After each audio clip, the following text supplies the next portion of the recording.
organizational changes, but I'm having trouble squaring that with the observations in your testimony.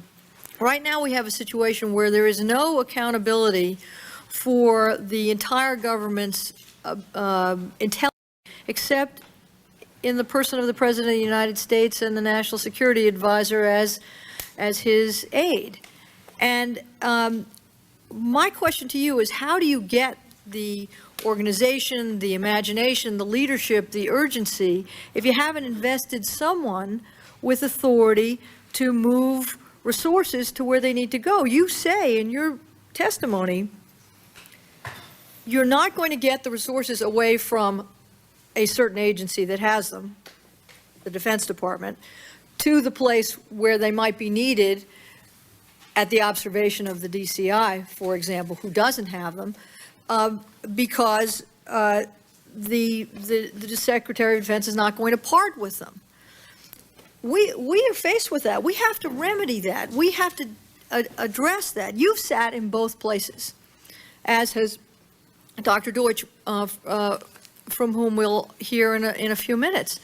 You know that as Secretary of Defense, if you wanted resources to stay put, they stayed put in your agency. And you know, when you were DCI, if you wanted them from the Secretary of Defense in that battle, you were likely to come out the loser.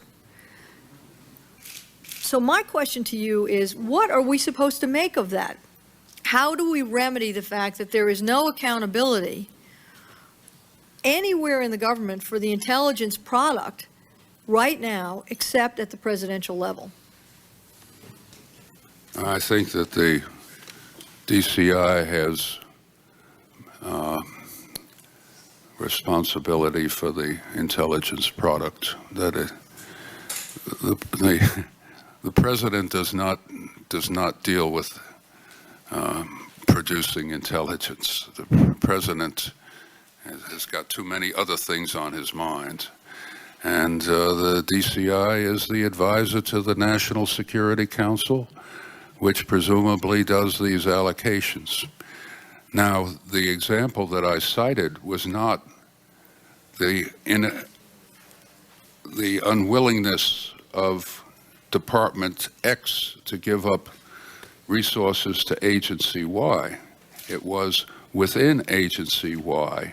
It is difficult to reallocate resources under a budget constraint, simply because the resistance to taking away resources from the other established entities is too fierce.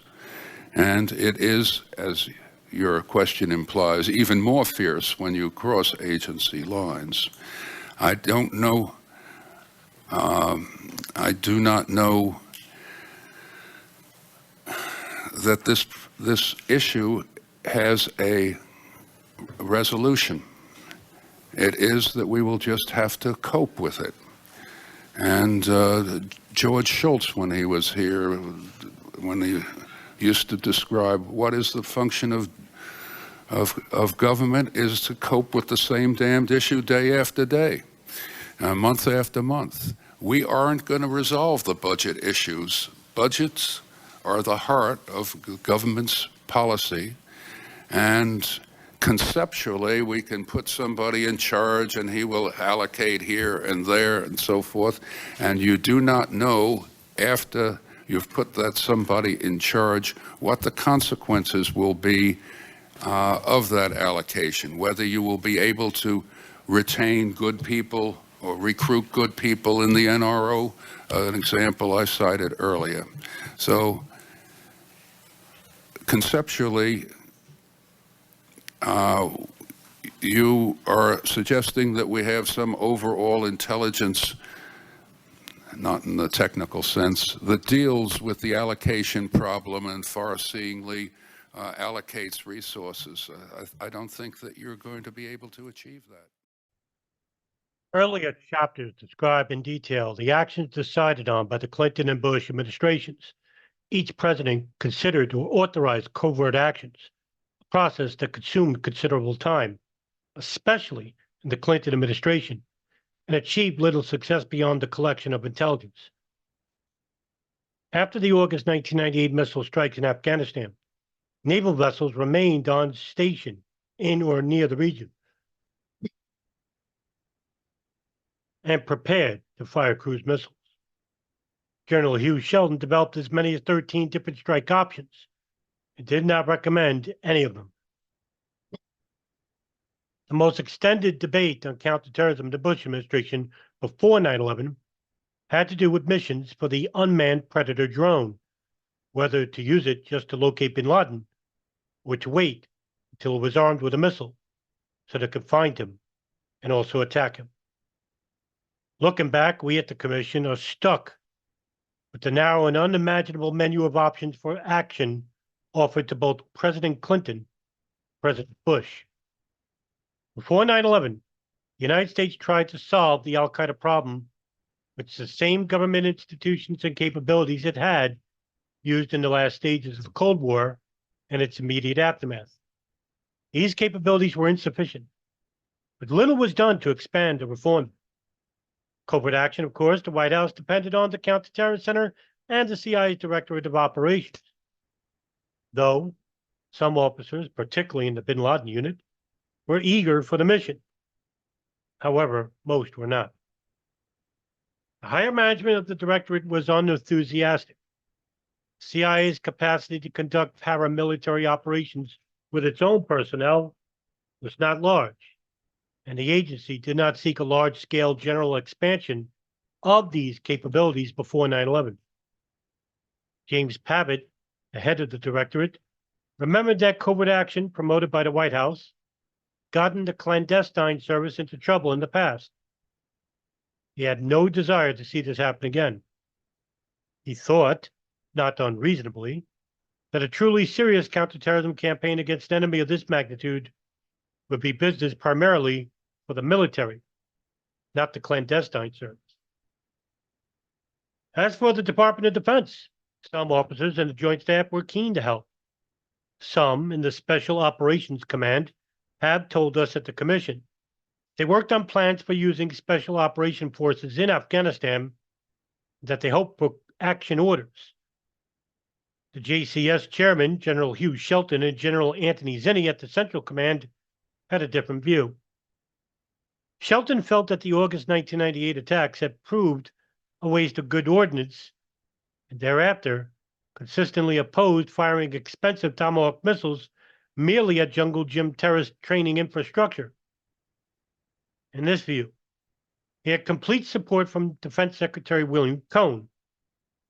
Shelton was prepared to plan other options, but he was also prepared to make perfectly clear his own strong doubts about the wisdom of any military action that risked U.S. lives under the intelligence was actionable. The high price of keeping counterterrorism policy within the restricted circle of the Counterterrorism Security Group and the highest level principles was nowhere more apparent than in the military establishment. After the August 1998 missile strike, other members of the JCS let the press know their unhappiness that, in conformity with the Goldwater-Nichols reforms, Shelton had been the only member of the JCS to be consulted. Although follow-on military options were briefed more widely, the Vice Director of Operations on the Joint Staff commented to us that intelligence and planning documents relating to Al-Qaeda arrived in a Ziploc red package, and that many flag and material general officers never had the clearances to see its contents. At no point before 9/11 was the Department of Defense fully engaged in the mission of countering Al-Qaeda, though this was perhaps the most dangerous foreign enemy threatening the United States. The Clinton administration effectively relied on the CIA to take the lead in preparing long-term offensive plans against an enemy sanctuary. The Bush administration adopted this approach, though its emerging new strategy envisioned some yet underfinished further role for the military in addressing the problem. Within defense, both Secretary Cohn and Secretary Donald Rumsfeld gave their principal attention to other challenges. America's homeland defenders faced outward. NORAD itself was barely able to retain any alert bases. Planning and exercise scenarios occasionally considered the danger of hijacked traditional aircraft being guided not to American targets, but only aircraft that were coming from overseas and landing somewhere for a prisoner exchange. We, the Commission, recognized as a costly change in NORAD's defense posture to deal with the danger of suicide hijackings before such a threat had ever actually been realized would have been a tough sell. But NORAD did not canvass available intelligence and tried to make the case. The most serious weakness in agency capabilities were in the domestic arena. In Chapter 3, we discussed those institutions: the FBI, the Immigration and Naturalization Service, the FAA, and others. The major pre-9/11 effort to strengthen domestic agency capabilities came in the year 2000 as part of a Millennium After Action review. President Clinton and his principal advisors paid considerable attention to border security problems, were not able to bring about significant improvements before leaving office. The National Security Council-led interagency process did not effectively bring along the leadership of the Justice and Transportation Departments in an agenda for institutional change. The FBI did not have the capability to link the collective knowledge of the agents in the field to national priorities.